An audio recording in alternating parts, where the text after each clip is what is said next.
eCapitol News Director Sean Ashley joins us with more on the effort to craft a budget.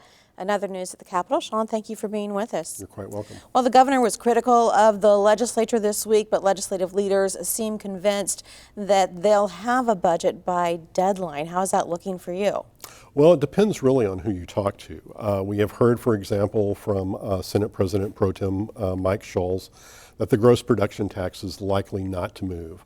But we also saw in the House this week that efforts to move a cigarette tax and a gasoline tax also failed to move forward. And the simple fact of the matter is, as Governor Mary Fallin pointed out, revenue is needed. Otherwise, you're going to have to make perhaps up to 18% cuts to various state agencies. We're beginning to hear out of the House that the likelihood of any actual tax increase measure, a measure which would require 76 votes, will not be heard. So what they'll be looking at is eliminating a lot of exemptions, credits, and deductions. And those wouldn't generate very much money and not go very far in filling that $878 million hole.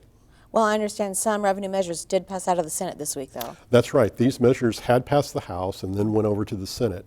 They do a variety of things. For example, they add an admission fee, a surcharge to professional sporting event tickets, either $1.50 or $2, depending on the cost of the ticket.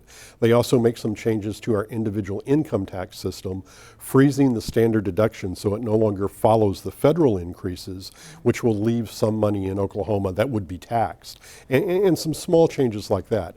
Again, we've probably generated less than $100 million that way, probably in the $50 to $75 million if the governor signs all those bills. So there's a lot of work yet to be done. They're going to have to find some bigger pieces to fill this hole by when?